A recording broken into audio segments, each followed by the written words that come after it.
আসসালামু আলাইকুম ওয়া রাহমাতুল্লাহি ওয়া বারাকাতুহু নাহমাদুহু ওয়া নুসাল্লি আলা রাসূলিহিল কারীম قال الله عز وجل في القرآن العظيم أعوذ بالله من الشيطان الرجيم بسم الله الرحمن الرحيم واعتصموا بحبل الله جميعا ولا تفرقوا صدق الله المولانا العظيم وصدق رسوله النبي الكريم সুপ্রিয় দর্শক মণ্ডলী কাছে দূরে দেশে প্রবাসে যে অবস্থান থেকে চোখ রেখেছেন আপনাদের প্রিয় অনুষ্ঠান ইসলাম আমরাকে দেখার জন্য নিউজ 24 পর্দায় সকলকে স্বাগত জানাচ্ছি। আজকের এই সুন্দর আয়োজনে আল্লাহ রাব্বুল কারীম পবিত্র কোরআন হাকিমে আমাদেরকে জানিয়ে দিয়েছেন যে আল্লাহ রাব্বুল কারীম মানুষকে বিভিন্ন ভাষায় বিভিন্নভাবে সৃষ্টি করেছেন, বিভিন্ন রং দিয়ে বিভিন্ন ঢং দিয়ে সৃষ্টি করেছেন।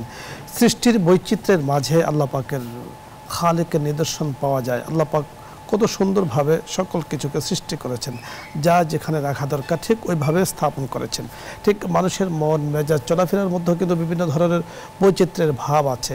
ঠিক বৈচিত্র্যের মাঝে ঐক্য, বৈচিত্র্যের মাঝে সাম্য, বৈচিত্র্যের মধ্যে একতা অনেক বড় একটি বিষয়, এর রয়েছে গুরুত্ব এবং তাৎপর্য। আজকে এই বিষয় নিয়ে আমরা কথা বলবো। কথা বলার জন্য আমাদের সাথে আছেন বিশিষ্ট ইসলামী চিন্তাবিদ, লেখক, গবেষক ডক্টর মুফতি মোহাম্মদ আলিউর রহমান খান, মুহাদ্দিস, ইসলামিক ফাউন্ডেশন বাংলাদেশ।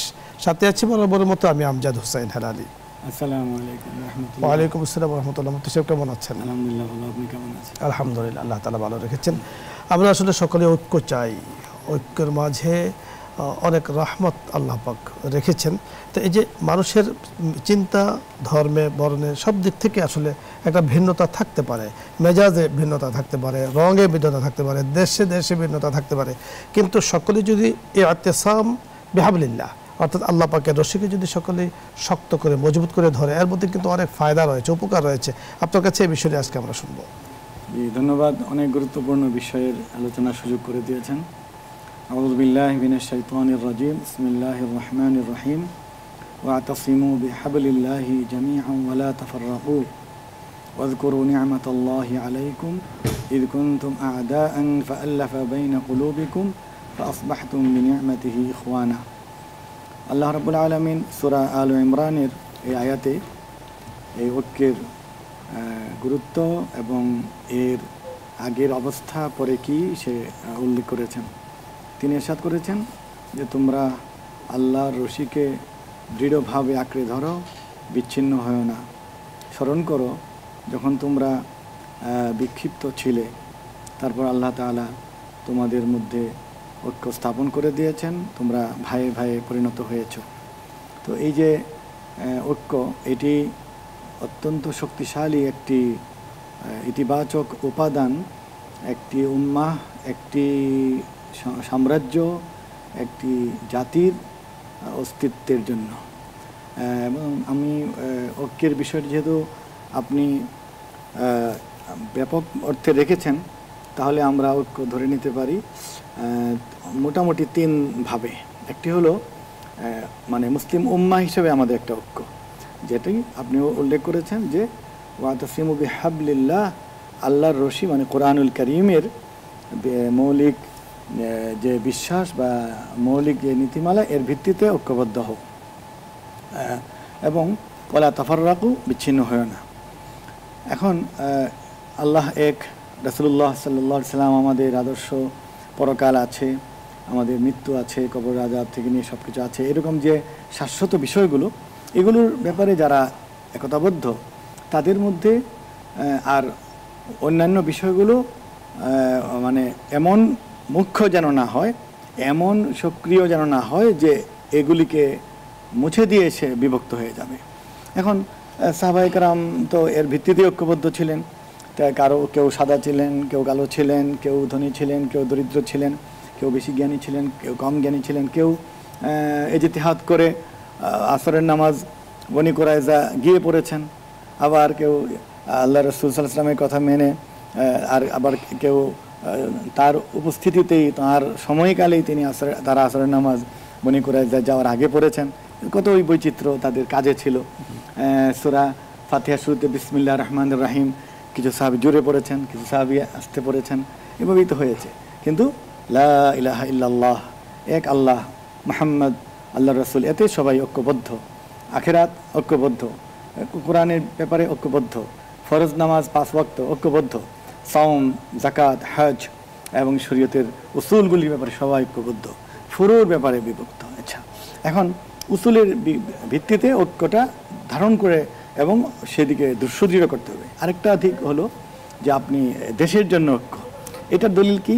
মদিনা সনদ যখন আল্লাহ রাসূল সাল্লাল্লাহু আলাইহি ওয়াসাল্লাম যখন দেখলেন যে সেখানে আউস, খাজরাজ, বনি কুরাইযা, বনি নযীর শক্তিশালী ইহুদি জাতি আছে, শক্তিশালী মুশরিক জাতি আছে এবং নাসারা জাতি আছে, এখন তাদেরকে শামিল করে একটি রাষ্ট্র তো গোড়াবর্তন করতে হবে।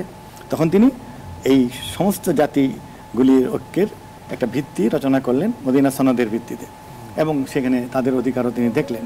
তো এটি মানে কখন? যখন মুসলিমরা এমন ভূখণ্ডে থাকবে যেখানে অন্য নাগরিকও আছে।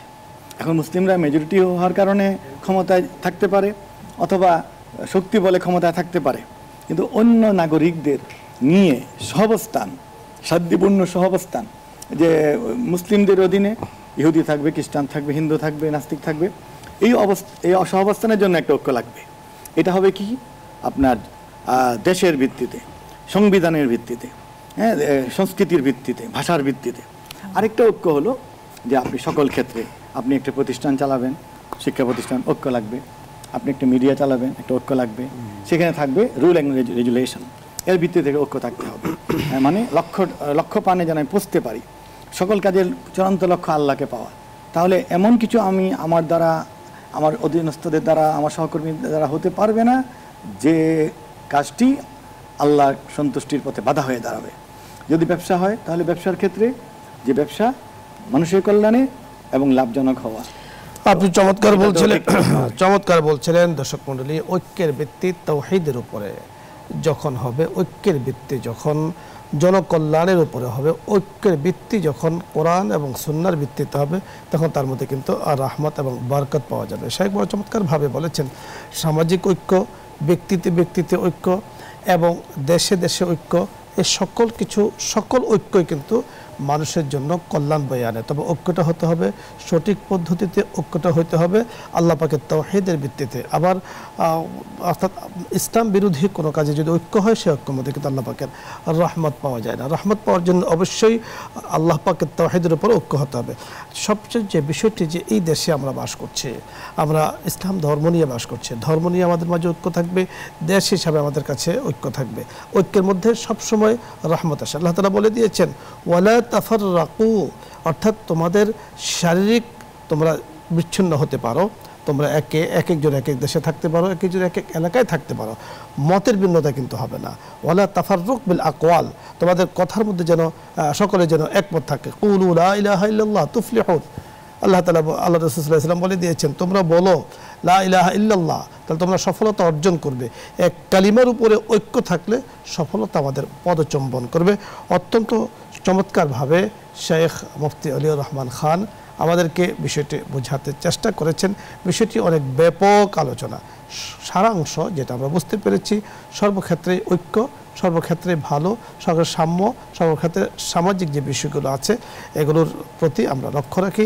ইসলামের যে শিক্ষাগুলো আছে, সুন্দর সুন্দর বিষয়গুলো আছে, আল্লাহ পাক যেন আমাদেরকে বোঝার তৌফিক দান করেন। মনে রাখতে হবে, আল্লাহ তাআলা এক একজনকে এক এক মেজাজ সৃষ্টি করেছেন। এর জন্য আল্লাহ তাআলা বলে দিয়েছেন, ওয়াল কাযিমিনাল গায়যা ওয়াল আফিনা আনিন নাস, ওয়াল কাযিমিনাল গায়যা ওয়াল আফিনা আনিন নাস, রাগকে হজমকারী, মানুষদেরকে ক্ষমাকারী আল্লাহ তাআলা তাদেরকে পছন্দ করেন। আল্লাহ তাআলা আমাদেরকে কথাগুলো বুঝে তৌফিক দান করেন। আলোচ্য বিষয় নিয়ে আপনাদের যদি কোনো কিছু জানার থাকে অথবা কোনো মাস্তা জানার প্রয়োজন হয়, আপনি প্রশ্ন করুন, আমরা চেষ্টা করব কথা বলার জন্য। প্রথমে জেনে আছেন, আসসালামু আলাইকুম ওয়া রাহমাতুল্লাহ। দর্শক নাম বলে পরিচয় দিয়ে প্রশ্ন করুন। ওয়া আলাইকুম আসসালাম ওয়া রাহমাতুল্লাহ। হ্যাঁ, আসসালামু আলাইকুম। ওয়া আলাইকুম আসসালাম, প্রশ্ন করুন। হ্যাঁ, আমি গাজীপুর থেকে বলছি। জি বলুন। হ্যাঁ, আমার একটা প্রশ্ন হলো যে সিজদার যে তাসবিহ পড়ি, এটা সুন্নত মোতাবেক কয়বার পড়া উত্তম? হ্যাঁ, এটার মধ্যে নবীজি সাল্লাল্লাহু আলাইহি ওয়াসাল্লাম নাকি বলছেন যে সুবহানাকা আল্লাহুম্মা রাব্বানা ওয়া বিহামদিকা আল্লাহুম্মা গফিরলি, এটা সঠিক আছে কিনা এটা একটু বলবেন। জি, আপনাকে ধন্যবাদ সুন্দর একটি প্রশ্ন করার জন্য। বুঝতে পেরেছি। কোন সময়ের দোয়ার কথা বললেন? সিজদায়। সিজদায় তো ফরজ নামাজে সুবহান রাব্বিয়াল আলা সুবহান রাব্বিয়াল আলা, সুবহান রাব্বিয়াল আলা কমপক্ষে 3 বার, আর বর্ধিত আকারে পড়লে বেজোর আকারে পড়তে হবে। আর নফল নামাজে অন্য দোয়াগুলি পড়া যায়। আপনি যেটি বলেছেন সেটি আপনি সুন্নত এবং নফল নামাজ নফলে পড়তে পারেন, বাট ফরজে নির্দিষ্ট দোয়াই আপনাকে পড়তে হবে। তবে মনে রাখতে হবে বাংলায় কোনো দোয়া পড়লে বা অন্য কোনো ভাষায় পড়লে হবে না। সহি সনদে যে দোয়াগুলো বর্ণিত আছে, কোরআনের আয়াতকেও দোয়া হিসেবে আমরা পড়ি, সেটাও আপনি নফলে পড়তে পারেন। আত্তাহিয়াতুর পরে, দুরূদ শরীফ পড়ার পরে কোনো সমস্যা নেই, যাকে বলা হয় দোয়ায়ে মাসুরা। পরবর্তী দর্শক, জি আসসালামু আলাইকুম ওয়া রাহমাতুল্লাহ।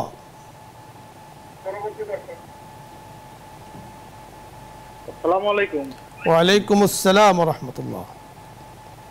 বলছি যে হুজুর, আমার আম্মুর প্রস্রাব হয়, তাতে কি সে অবস্থায় নামাজ পড়তে পারবে? জি, আমরা যতটুকু বুঝতে পেরেছি কথা বলছি, কিছুটা বুঝতে পেরেছি। ওনার মায়ের কি হয়? সম্ভবত প্রস্রাবের সমস্যা, বয়স্ক মানুষ।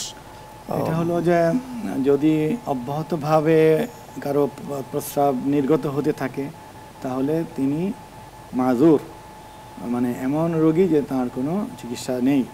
এটা সিদ্ধান্ত হলে পরে তিনি একবার ওযু করে, ওই ওয়াক্ত হওয়ার পরে ওযু করে আসরের নামাজটা পড়ে ফেলবেন। এভাবে তিনি জোহরের সুন্নত এবং ফরজ নামাজটা পড়বেন, আবার ওযু শেষ হয়ে যাবে। এরপরে আবার যখন অন্য নামাজ পড়বেন আবার ওযু করতে হবে, কোরআন তেলাওয়াত করবেন, আবার ওযু করতে হবে, মানে একটি ইবাদত করা যাবে। অর্থাৎ যে ওয়াক্তে নামাজ আদায় করবেন, এই প্রস্রাবের জন্য যেহেতু ক্রমাগত প্রস্রাব ঝরে, তাকে বলা হয় সালিসুল বাউল, এটা বড় একটা রোগ। তো তিনি তখন ওযু করবেন। এই প্রস্রাবের কারণে এই ওয়াক্তের ওযু ভাঙবে না, যত ইচ্ছা তত ফরজ পড়তে পারবেন।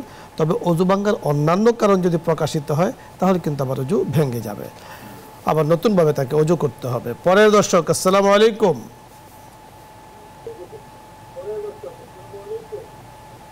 হ্যালো, আসসালামু আলাইকুম। ওয়া আলাইকুম আসসালাম ওয়া রাহমাতুল্লাহ। আমার একটা প্রশ্ন ছিল। বলুন। ওই যে আমার মাথার চুল ওই যে উঠে উঠে যায়, জড়া করে রাখে দিই, তো ওটা কি বিক্রি করা যাবে? আমার একজন দুধওয়ালা আছে, বোতল ধুতে আসছে, সবগুলা চুল আমার নিয়ে গেছে চুরি করে, এটা কি আমার অপরাধ হবে? এটা আমার প্রশ্ন। জি, ধন্যবাদ, বুঝতে পেরেছেন। মানে প্রথম অংশটা, মাথার চুল উঠে যায়, উনি এক জায়গাতে জমা করে রেখেছেন, সেটা বিক্রি করা যাবে কিনা, আবার রেখেছেন একজন এসে আবার সেটা চুরি করে নিয়েও গিয়েছে, তো উনি যে জমা করে রেখেছেন, এটা কি কোনো অপরাধ? আসলে চুলের ব্যাপারে উত্তম পন্থা হলো যে নারী পুরুষ সবার চুল সম্মানিত বিষয়, সম্মানিত বস্তু। এই জন্য এটাকে বেশি পরিমাণে হলে কোনো জায়গায় গিয়ে মাটিতে গর্ত করে দাফন করে দিতে হবে, মাটির অনেক নিচে রেখে দিতে হবে। মাটি না থাকলে স্রোত বিশিষ্ট নদীতে ফেলে দিতে হবে। তো আপনি এটা সুযোগ পাননি, রেখেছিলেন, এই কারণে একটা অঘটন হয়েছে যে আরেকজন চুরি করে নিয়েছে। সেই ক্ষেত্রে আপনাকে মানে আল্লাহর কাছে পানাহ চাইতে হবে। সেই লোক যদি আবার এটাকে কোনো খারাপ কাজে জাদুটনা ব্যবহার করে, তাহলে আপনার ক্ষতি করতে পারে। আর যদি সে বিক্রি করে দেয়, তাহলে তো আপনার কোনো গুনাহ নেই। তো চুল বিক্রি করা জায়েজ হবে না, কারণ এটি অঙ্গ প্রত্যঙ্গের অংশগুলো আল্লাহর দান, এগুলি মাটিতে ফেলে দিতে হবে। সুন্দর বলেছেন, আযা ইনসান বিক্রি লা ইয়াজুজ, জায়েজ নেই। অর্থাৎ মানুষের অঙ্গ প্রত্যঙ্গ, চুলও মানুষের অঙ্গ প্রত্যঙ্গের একটি, তাই এটাকে বিক্রি জায়েজ নেই। শায়েখে যে দুটো পদ্ধতি বলেছেন, হয়তো প্রবাহমান পানির মধ্যে সেটাকে ভাসিয়ে দেয়া, অথবা কোনো মাটি পেলে সেখানে দাফন করে রাখা।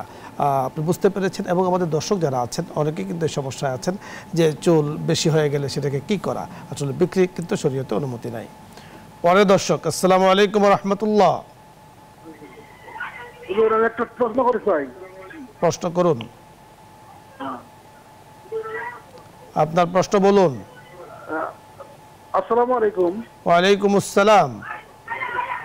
হুজুর, আমি বলতেছি, আমরা যখন ওই জামাতে নামাজ পড়ি, সেক্ষেত্রে দেখা যায় কিছু মুসল্লি ওই ইমাম সাহেবের আগে ইমাম সালাম ফিরিয়ে দেয়, হয়তো ওই 1 সেকেন্ডে 4 বাদ করে যে সময়টা, ওই সময়টা আগেই সালাম ফিরিয়ে দেয়। সেক্ষেত্রে মুসল্লি যারা নামাজ পড়তেছে, ওদের কি নামাজ হবে?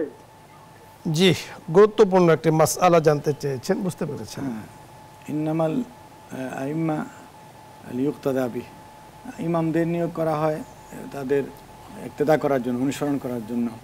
তো এটি আপনার ওয়াজিব, ইমামের নির্দেশ পাওয়ার পরে রুকু সেজদা সালাম ইত্যাদি করা। কেউ যদি ইমামের আগে কোনো একটি রোকন পুরোটাই আদায় করে ফেলে, মনে করুন ইমামের আগে রুকুতে গেলেও বলেই চলে গেছে, আবার ইমামের আগে উঠে গেল, তাহলে এই লোকটার নামাজ আর হবে না। আবার সে একটা নতুন করে নিয়ত করে শরীক হবে। যা চলে গেছে 1 রাকাত বা 2 রাকাত চলে গেলে সেটা মানে ভেঙে গিয়েছে, নতুন করে সেটি নামাজের পর পড়বে। আর আপনি যেটা বললেন যে কিছু মুসল্লি আগে ফিরিয়ে ফেলেছে আর অন্যরা দেখেছে, এরকম কি না জানি না, যে ব্যক্তিবর্গ ইমামের আগে আসসালামু আলাইকুম রহমতুল্লাহ আসসালামু আলাইকুম উভয়টা দিয়ে ফেলেছে তার নামাজ হবে না। তার নামাজ হবে না, অর্থাৎ খরচ মিনাস সালাত, নামাজ থেকে বের হওয়ার জন্য শর্ত কিন্তু ইমামের সালাম। তো এখানে একটু বিষয়, যদি অনেক সময় দেখা যায় শায়েখ এরকম দেখা যায় যে ইমাম সাহেব রুকুতে যাচ্ছে, ওই রুকুতে যাওয়ার সাথে সাথে হয়তো বা উনি একটু আগে চলে গিয়েছেন, এর দ্বারা আসলে নামাজ নষ্ট। এটা তো আমি বললাম যে একটা রুকুর পরিপূর্ণ, কিন্তু আবার ওঠার সময় আবার ইমামের আপনার সাথে উঠতে হবে, মানে গেলেনও আগে আবার উঠলেনও আগে, তাহলে এটা কিন্তু নামাজ হবে না। বিষয়টি অত্যন্ত গুরুত্বপূর্ণ। আলহামদুলিল্লাহ আমাদের মুসলিম ভাই যারা নামাজ পড়ি না, জামাতে নামাজ পড়ে, আমাদের এত্তেবা ইমাম, আমরা ইমামের এত্তেবা করছে, অনুকরণ করছে, ইমামের আগে যাওয়া তো প্রশ্নই আসে না। আপনার যদি আত্তাহিয়াত দরুদ শরীফ দোয়া মাসুর আগে শেষ হয়ে যায়, আপনি চুপ করে বসে থাকুন, যদি ইক্তেদা করছেন ইমাম সাহেবের, উনি সালাম ফেরাবেন, পরে আমরা সালাম ফেরাবো। পরের দর্শক, আসসালামু আলাইকুম। ওয়ালাইকুম আসসালাম ওয়া রাহমাতুল্লাহি ওয়া বারাকাতুহু। হুজুর আসসালামু আলাইকুম। ওয়ালাইকুম আসসালাম, প্রশ্ন করুন। হুজুর আমি বলতেছি মোহাম্মদ কিরামুল হক, জি, বামনডাঙ্গা গাইবান্ধা থেকে বলতেছিলাম, গাইবান্ধা। জি হুজুর আপনারা ভালো আছেন হুজুর? আলহামদুলিল্লাহ, আল্লাহ তাআলা ভালো রেখেছেন। জি জি জি, আমি একটা জিনিস জানতে চাই হুজুরের কাছে, কোনো ব্যক্তি যদি আত্মীয়তা ছিন্ন করে, এদের ব্যাপারে দুনিয়াতে কি হবে, আখিরাতে কি হবে? আমরা বুঝতে পেরেছেন, মানে আকদ বলতে চুক্তি, আত্মীয়তা বন্ধন ছিন্ন, আত্মীয়তা বন্ধন সম্ভবত মারাত্মক ক্ষতি হবে। কারণ আত্মীয়তা ছিন্নকারী, জি জি বুঝতে পেরেছি, আত্মীয়তার যে পরিধি এটা তো অনেক বড়। আত্মীয়তা মানে সবচেয়ে কাছের হলো ছেলে মেয়ে, মা বাবা, এদের সঙ্গে তো এক ধরনের রাখতেই হবে। তারপরে আপন ভাই বোনের সাথে একটা, মায়ের আত্মীয় স্বজনের সাথে একটা। তো যার সঙ্গে যে আত্মীয়তার বন্ধন শরীয়ত বলে দিয়েছে এবং যৌক্তিক, সেটি রক্ষা করা এক কথায় ফরজ। এবং আল্লাহ রাসূল সাল্লাল্লাহু আলাইহি ওয়াসাল্লাম বলেছেন, আল কাতিউ লা ইয়াদখুলুল জান্নাহ, আত্মীয়তার বন্ধন ছিন্নকারী জান্নাতে যাবে না। তো এরপরে তার কোনো কথা নেই। এখন হলো যে আত্মীয়তার বন্ধন এক পক্ষ থেকে শুধু রক্ষা করা যায় না, উভয় পক্ষের লাগে, সেটার ক্ষেত্রে আল্লাহ দেখবেন যে আমি আন্তরিকভাবে চেষ্টা করছি কিনা, আমার দিক থেকে আপনার দিক থেকে হকটা আদায় করবেন।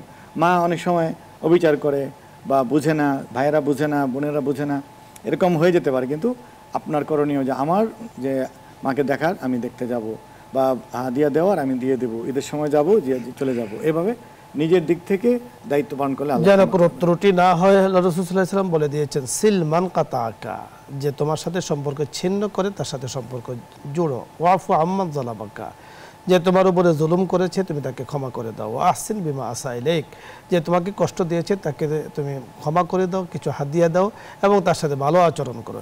রাসূলের প্রতিটি কথার মধ্যে আসলে বারাকা রয়েছে। আমরা যদি এগুলোকে পালন করি, বোঝার চেষ্টা করি, আমাদের জীবনকেও আল্লাহ তাআলার সফলতার দ্বারা ভরপুর করে দেবেন। পরবর্তী দর্শক, আসসালামু আলাইকুম। সালাম ওয়া রাহমাতুল্লাহি ওয়া বারাকাতুহু। হুজুর আমি ধরমপাড়া সুনামগঞ্জ থেকে ইমরুল বলছিলাম। জি জি, প্রশ্ন করুন। হুজুর প্রশ্নটা আমার একটি প্রশ্নটা হলো যে রাসূল সাল্লাল্লাহু আলাইহি ওয়াসাল্লাম সুন্নাহ এবং সাহাবী কেরামদের যিনি আদর্শ বর্তমান বিশ্বের মুসলমানদের মধ্যে না থাকাই কি এই অনৈক্যের প্রধান কারণ বলে আপনারা মনে করেন? জি ধন্যবাদ। জি মনে করি, আমরা মনে করি, আপনি আমরা মনে করি, আমরা এটা ফিল করি। এটিই কারণ আল্লাহ রাসূল নিজেও বলে গিয়েছেন বিদায় হজের ভাষণে, তারাকতু ফীকুম আমরাইন লান তাদিল্লু মা তামাসসাকতুম বিহিমা কিতাবাল্লাহি ওয়া সুন্নতি, আমি তোমাদের কাছে দুটি জিনিস রেখে যাচ্ছি, যতদিন তোমরা এই দুটি অনুসরণ করবে, ধারণ করবে, লালন করবে, পালন করবে, বাস্তবায়ন করবে, ততদিন তোমরা বিপদগামী হবে না, পথভ্রষ্ট হবে না, বিপন্ন হবে না।